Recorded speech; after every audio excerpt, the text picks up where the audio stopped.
सभी मित्रों को जय श्री राम, जय श्री कृष्ण, जय श्री राधे। आज आप सभी के समक्ष पुनः 16 संस्कार के अंतिम संस्कार, जिसको मरणोपरांत किया जाता है, मरने के समय किया जाता है, मरने के बाद औधदेहिक क्रिया किया जाता है, उसको अंत्येष्टि कर्म संस्कार कहा जाता है। 16 महत्वपूर्ण संस्कारों में 16वां और अंतिम अंत्येष्टि संस्कार है। यह अंत्येष्टि संस्कार क्या है, इसको हम सब समझते हैं। अंत्येष्टि संस्कार वह है कि जब यह शरीर छूट जाता है, उसके बाद परिजन को सूतक लगता है 10 दिन का, और उनका जो है स्मशान घाट पे ले जा करके उनका जो है, यदि वो गृहस्थ हैं तो उनका दहन किया जाता है, दाह यानी जलाया जाता है। और यदि साधु संत सन्यासी हैं तो उनके संबंध में कहा गया, या तो उनको जो है जल समाधि दिया जाता है, या वैसे जो है एक वर्गाकार गड्ढा बना करके उसमें भली भांति पूजित और भूमि इत्यादि का पूजन वगैरह करके, और फिर जो है भगवान से प्रार्थना करके उनको ऐसे एक बैठने की मुद्रा में ऐसे ही पद्मासन इत्यादि लगा करके या सुखासन उनको वहाँ बैठा दिया जाता है, और उनकी सद्गति के लिए कामना किया जाता है। और सब लोग उनको अंतिम दर्शन के लिए सब लोग देख करके और भगवत स्वरूप समझ करके प्रणाम करते हैं सबको। तो इस प्रकार से अंत्येष्टि संस्कार जो है, यहाँ अंत में होने वाली, सबसे अंत में होने वाला संस्कार होने से यह अंत्येष्टि संस्कार कहा जाता है।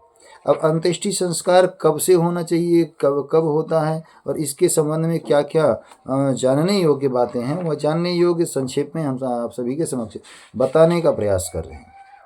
अंत्येष्टि संस्कार में जब व्यक्ति को ऐसा लग जाता है कि वह रोग ग्रसित हो गया है, वृद्धावस्था आ गई है, अभी तो एक्सीडेंट इत्यादि से काफ़ी लोगों का शरीर छूट रहा है, अकाल मृत्यु जिसको कहते हैं, अकाल मृत्यु हो रहा है, तो वहाँ कोई निश्चित नहीं होता कि भाई कब वह व्यक्ति का शरीर छूटेगा। इसलिए कोई पूर्वोपचार जैसा कि पूजन आदि का विधान है, वह विधान संभव नहीं है। तथापि जो रोगग्रस्त हैं, वृद्ध हो चुके हैं, या आपको समझ में आ गया है कि अब वे जीने की स्थिति में नहीं है, तब उनको क्या करना चाहिए, घर से बाहर निकाल करके और गोबर से लीपी हुई भूमि पर कुसा इत्यादि बिछा करके उत्तर की तरफ सिर करके और दक्षिण की तरफ पाँव करके उनको जो है सुला देना चाहिए, लेटा देना चाहिए। इसलिए जो है जब इस प्रकार लेटा देना चाहिए, फिर लेटाने के पश्चात वहाँ तुलसी दल रख दिया जाए और गंगा जल, तुलसी, ये सब उनके मुख में डाला जाए, और वहाँ से किंचित ऊपर थोड़ा सा स्थान बना करके किसी पीढ़ा या अन्य कोई चौकी आदि पर, छोटी चौकी जो होती है, उस पर रख के शालिग्राम भगवान को रखा जाए, नारायण भगवान का स्मरण किया जाए, और वहाँ उस मरणासन्न व्यक्ति से यदि संभव हो तो पूजा करा दे भगवान ठाकुर जी का। यदि नहीं संभव है तो उनके संकल्प करके उनके परिजन ही पूजा कर दे। उनका चरणोदक जो स्नान का जल है वो भी उनका जो है प्रसाद के रूप में वह मरणासन्न व्यक्ति ले, और साथ ही में और क्या करना चाहिए, तो उनके आसपास गीता का पाठ करना चाहिए। गीता का पाठ इसलिए करना चाहिए क्योंकि गीता भगवान योगेश्वर की वाणी है, परम पवित्र एवं दिव्य वाणी है। उस वाणी को सुन करके कान में पड़े जाने से अंतिम समय में भी यदि कुछ चिंतन हो गया, कुछ निश्चय हो गया कि ईश्वर ही सत्य है, भगवान की शरण में जाना चाहिए, तो वह जो है भगवान का चिंतन होने के कारण अगला जन्म उनका कुछ अंशों में सुधर सकता है, जैसा कि अजामिल जी का सुधर गया था। और कहते भी हैं सकृत, एक बार सकृत गुणा भगवान श्री कृष्ण जी का, भगवान नारायण का एक बार, यह श्लोक है, कुछ विस्मृत हो रहा है, तो यह श्लोक सकृत मनः कृष्ण पदारविंदयो, सकृत मनः कृष्ण पदारविंदयो इत्यादि श्लोकों में बताया गया है कि भगवान श्री कृष्ण का, नारायण का अथवा शिव का जो आपके इष्ट है, उनका एक बार नाम, और एक बार कैसे कि संपूर्ण पृथ्वी के संबंधों को, इस देह के संबंधों को छोड़कर एकमात्र उस आत्मस्वरूप परमात्मा को एक बार पुकारने से ही कल्याण हो जाता है। तो इसलिए वहाँ कीर्तन हो, गीता का पाठ हो, और जो है भगवान का ही जय घोष हो, ऐसा करना चाहिए। अब यहाँ जो है गर्भाधान से लेकर के 15 संस्कार विधिवत पूरे हो गए हों, फिर अंत्येष्टि संस्कार विधिवत हो, तो उस व्यक्ति की और्ध्वदेहिक क्रिया जो हो जाने के कारण वह जो है लोकांतर में सुखों की प्राप्ति करता है।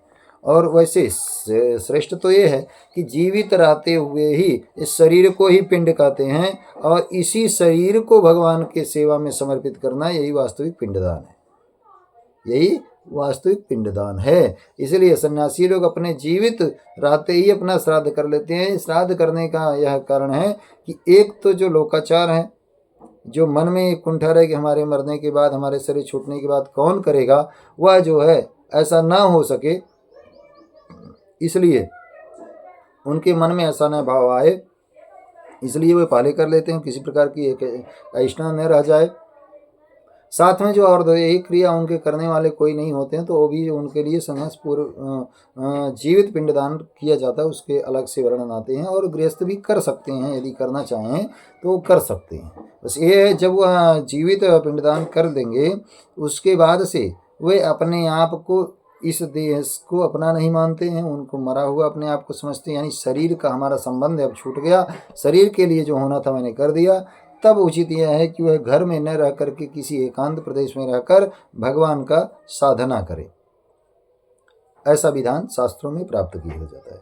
यहाँ जो है कहते हैं, ब्रह्म क्षत्रिय विट्शूद्रा वर्णास्त्वाद्यास्त्रयो द्विजाः निषेकाद्या श्मशानान्तस्तेषां वै मंत्रतः क्रिया। कहते हैं जो है याज्ञवल्क्य जी ने बताया है कि अंतिम संस्कार में, अंतिम संस्कार गर्भाधान संस्कार से लेकर के जब अंतिम संस्कार सब संपूर्ण किया जाता है वर्णत्रयी का, तो जो है मंत्र पूर्वक किया जाता है और अन्य का अमंत्र किया जाता है, ऐसा बताया गया है। और फिर कहते हैं, अब मरणासन्न व्यक्ति हो गया तो उत्तर सिर करके उसको कुसाई गोबर से लेप दिया जाने पर उत्तर की तरफ जो है लेटा दिया जाते हैं सिर करके। फिर जो है अनेक प्रकार के 10 महादान कहे गए हैं, वो 10 महादान वहाँ दे सकते हैं, जैसे कि भूमिदान, तिल दान, स्वर्ण दान, घी दान, वस्त्र दान, और जो है आभूषण इत्यादि सब कुल मिला करके 10 प्रकार के महादान कहे गए हैं। 8 प्रकार के महादान, 8 प्रकार से भी महादान कहा गया है। और पंचधेनु दान करने का विधान होता है। तो यह जो है, अब पंचधेनु क्या होता है, तो कहते हैं पंचधेनु एक तो होता है ऋण धेनु। क्या होता है? ऋणापनोद्धेनु। यह जो है देवऋण पितृऋण की यदि कहीं अपूर्णता रह गई हो तो उसको पूर्ण करने के लिए ऋणापनोद्धेनु का दान किया जाता है।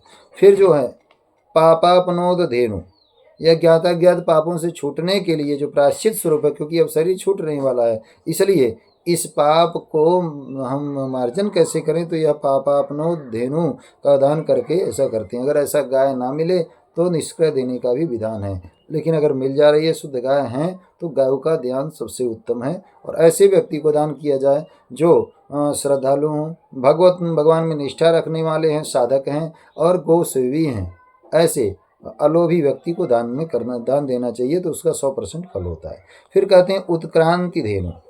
उत्क्रांत धेनु, यह जो है प्राणोत्सर्ग की अत्यधिक कष्ट के कारण, यानी प्राण नहीं निकल रहा है, कई दिनों से झेल रहे हैं, बिस्तर पर पड़े हुए हैं, इसलिए उनका जो है सुखपूर्वक प्राण निकले, तो उत्क्रांति धेनु का दान करना चाहिए।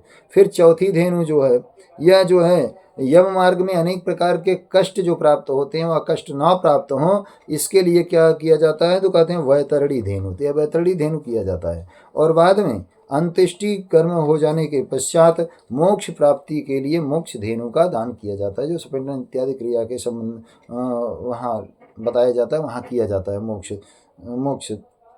धेनु। तो मोक्ष धेनु का दान किया जाता है। तो वर्षासन वगैरह भी ब्राह्मणों को दान में दिया जाता है। और फिर जो है, फिर गौ की प्रार्थना की जाती कि हे गौ माता, आप ही से सारा कोई धर्म संरक्षित है, आप ही के बीच में हम रहें, आप हमारे चारों तरफ रहें। हे माता, आप सब पर ऋषि मुनियों एवं सब पर कृपा करने वाली हैं, आपके बिना कोई भी यज्ञ पूर्ण नहीं होता, इसलिए हे माता, आप जो है हमारे ऊपर कृपा करके हमारे इस कष्ट को हरो, हमें शुद्ध बुद्धि का दान करिए। तो इस प्रकार से अंत्येष्टि संस्कार का विधान बताया गया है। अब अंत्येष्टि संस्कार में एक और बात है, जैसे धनिष्ठा इत्यादि जो है ये 5 नक्षत्र को पंचक कहते हैं, ग्रामीण इलाकों में पचखा कहते हैं। ऐसा जो है कहा गया है, ऐसा जो है प्रायः सब लोगों का मत है कि यदि पंचक में कोई मर गया है या शरीर छूट गया है तो उस व्यक्ति का दाह संस्कार यदि कर दिया जाता है तो 5 जीव अवश्य शरीर छोड़ेंगे उस दोष के कारण, और अन्यथा उसके घर में उसके कुटुंब में कष्ट की प्राप्ति होती है।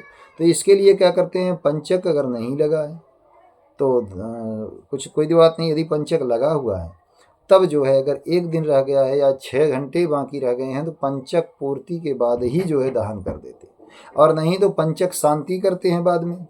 पंचक शांति जब दशगात्र हो जाता है तब उसके बाद में पंचक शांति वगैरह भी किया जाता है। अथवा पुतल दाह उसी के समान जो पंचक में ही करना, तो उसकी शांति के लिए शास्त्रों में बताया गया है कि उसी के समान कुशा के 5 कुश काश के 5 जो है और बनाए जाएं अथवा 4 बनाए जाएं और उसी के साथ या अलग अलग चिताओं पर उनका भी दहन किया जाए तो उस दोष की शांति होती है। सामान्यतः लोक में यह प्रचारित है कि वो पंचक में यदि कोई एक्सपायर हुआ है, मरा है या देह त्याग किया हुआ, तो उसका जो है अंत्येष्टि संस्कार के पश्चात पंचक शांति करने का विधान है जो शास्त्रों में विशेष रूप से वर्णित है। अब इसमें जो व्यक्ति मृत हुआ है उसके बंधु बांधवों को जो 7 पीढ़ी के अंदर हैं उनको 10 दिन का अशौच लगता है, यानी उस 10 दिन के अशौच में वह जो है कोई भी नया कार्य नहीं करें, कोई भी जो है मांगलिक कार्य नहीं कर सकते हैं, पूजा पाठ नहीं कर सकते हैं, नैमित्तिक कर्म कोई भी नहीं कर सकते। नित्य कर्म जो संध्या है, संध्या नित्य कर्म होने के कारण उसका त्याग कि मैं त्याग को शास्त्रों ने आदेश नहीं दिया है। शास्त्रों का कहना है जो नित्य कर्म आपका है वह जो है जो मानसिक रूप से हो सकता है उसको मानसिक रूप से करें, यानी कि आप स्नान चंदन इत्यादि जो पूजा संबंधी द्रव्य हैं या पूजा की योग्यता आपके अंदर ना होने के कारण आप जो है मानसिक रूप से पूजा करें, क्योंकि मानसिक रूप से करने से आपकी पूजा भी हो रही है और नहीं भी हो रही है। इसलिए सूतक किसको लगता है, इस शरीर को ही लगता है। आत्मा तो सर्वथा पवित्र ही है, इसलिए आत्मचिंतन करें, भगवान का मनोमन स्मरण करें, उसमें कोई दोष नहीं बल्कि इसका और भी फल होता है। तो कोई भी समझ लें, कोई भी व्यक्ति जो मरणासन्न है वह व्यक्ति उस व्यक्ति के कल्याण के लिए उसके आसपास भगवान नाम का कीर्तन कराएं। और जो व्यक्ति अभी उनको देख रहे हैं, उनकी मृत्यु नहीं है, जवान हैं, उन लोगों को उससे सीख लेकर के क्या करना चाहिए, कहते हैं उनसे सीख लेकर के अपने कल्याण के लिए उपाय करना चाहिए, अपने कल्याण के लिए उपाय करना चाहिए और बाहरी तमाम विषय वासनाओं से दूर रह करके जितना आवश्यकता हो संसार में उतना ही व्यवहार करके आत्मकल्याण के लिए प्रयास करना चाहिए। तो यह हो गया, एक जानने योग्य बात हो गई कि अंत्यकरण में दहन क्रिया किया जाता है और जल समाधि, भूमि समाधि इत्यादि दिया जाता है।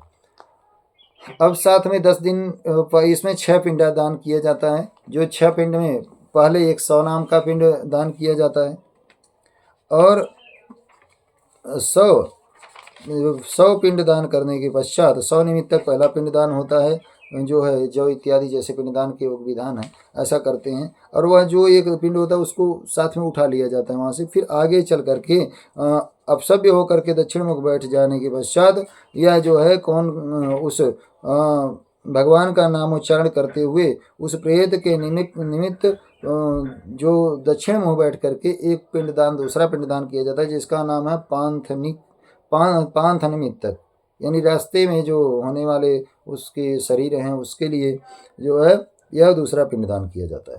फिर तीसरा पिंडदान किया जाता है जिसका खेचर निमित्तक, यानी कि अब वह 17 तत्वों से युक्त वह सूक्ष्म शरीर वाला है और वह जो है वह तीसरा पिंडदान उसके कल्याण के लिए दिया जाता है, खेचर कहते हैं। और उसको भूत प्रेत जो पहले से वहाँ पे हैं जिनका शरीर पहले छूट गया है वो लोग कष्ट नहीं दे, उनके लिए भी पिंडदान इत्यादि, और उनके लिए भी जो है भूत निमित्तक एक पिंडदान, चौथा पिंडदान करते हैं। यह जो है हमेशा जो भी होगा यह सब दक्षिण मुख होगा, अब सब ये होकर के ही होगा, और यह 4 भूत निमित्तक चौथा पिंड हो जाता है। और यह पिंड सब करते जाएं, त्रिकस्य इत्यादि लेकर के उठाते जाएं 100 को, 100 के साथ में जहाँ यहाँ मार्ग में रख करके वहाँ पिंडदान करें दक्षिणाभिमुख होकर के, और फिर उठा लें। इस प्रकार से क्रम से 4 पिंड देने के बाद जब 5वां पिंड का बारी आता है, वो कुल मिला करके 6 पिंडदान रास्ते में करते हैं। यह जो है अब भूमि का स्पर्श इत्यादि करते हुए अपसर्पंत ते भूता इत्यादि मंत्रों का पाठ करते हुए यह जो है चिता भूमि के संस्कार करने के बाद जो वहाँ होता है, वहाँ लीप उप करके थोड़ा सा बनाते हैं, उसको साधक निमित्तक 5वां पिंडदान किया जाता है। साधक निमित्तक 5वां पिंडदान किया जाता है। और उसके बाद में जब पूरी तरह से वहाँ जल जाता है और कपाल क्रिया इत्यादि भी सब कुछ संपन्न हो जाता है, तब उसको जल डाल करके कुछ अंश गंगा जी को दे दिया जाता है, और कुछ जो है जो पूरी तरह जल जाता है उसमें अग्नि को बुझा करके, और फिर उसमें से उसकी अस्थियाँ इकट्ठी की जाती है। अस्थियाँ एक किसी मटके में रख ली जाती हैं, और वहाँ जो है एक खंभा गाड़ दिया जाता है लीप करके। जिस स्थान पे शव जलाया गया है उस स्थान को लीप करके गोबर इत्यादि से, ना गोबर हो तो मिट्टी से ही ज़्यादा जगह देखा जाता है, क्योंकि सब कुछ उपस्थित होना कठिन होने पर, अथवा तो किसी असावधानी के कारण वांछित ना हो तो भी लिपाई करके वहाँ जो है थोड़ा सा एक पिंड दान किया जाता है, और वहाँ उसको अस्थि संचय निमित्तक 6वां पिंडदान कहते हैं। और वह मटके में ले करके फिर जो है वाराणसी इत्यादि में जा करके वहाँ दशाश्वमेध घाट में उसको जल प्रवाह कर देते हैं, और क्षौर कर्म करा करके जो है यहाँ उसी दिन क्षौर कर्म होता है।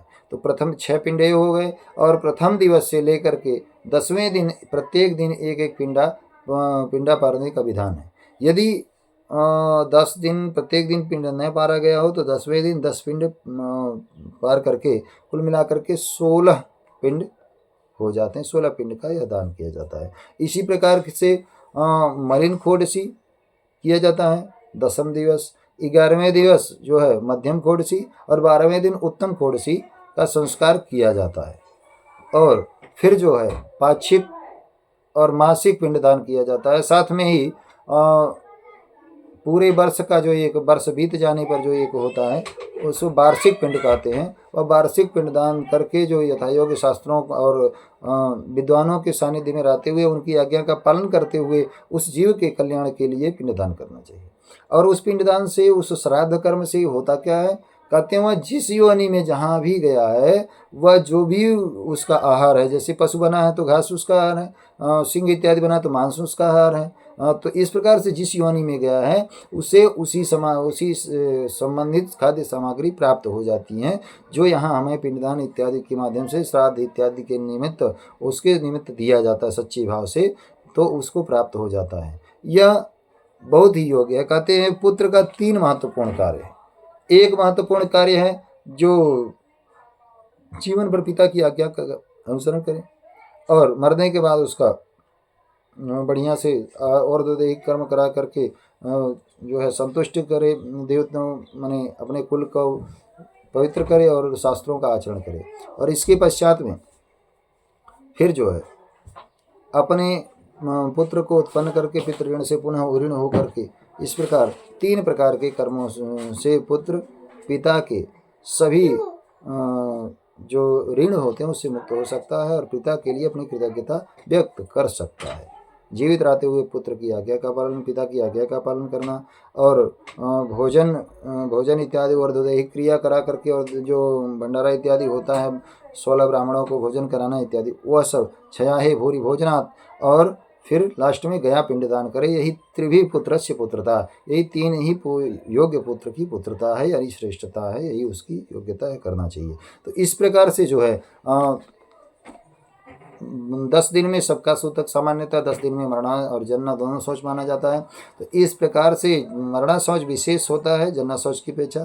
तो अंत्य कर्म में अंत्येष्टि संस्कार का विधान आज हमने इस संक्षेप एवं विस्तार से आप सभी के समक्ष रखा, और आप सभी इसको संस्कार को जितना भी श्रवण करता है इसको सुन करके अपने जीवन में प्रयास करें कि 16 संस्कारों का विधान हम सभी के लिए हो। जब अभी पुस्तक उपलब्ध है, अभी इसके विद्वान भी उपलब्ध हैं, तो हमें इस संस्कार को भूलना नहीं चाहिए, क्योंकि संस्कार करने से ही कोई भी धातु, व्यक्ति, वस्तु, स्थान सब कुछ जो है शुद्ध होता है। इसलिए संस्कार को कभी नहीं भूलना चाहिए।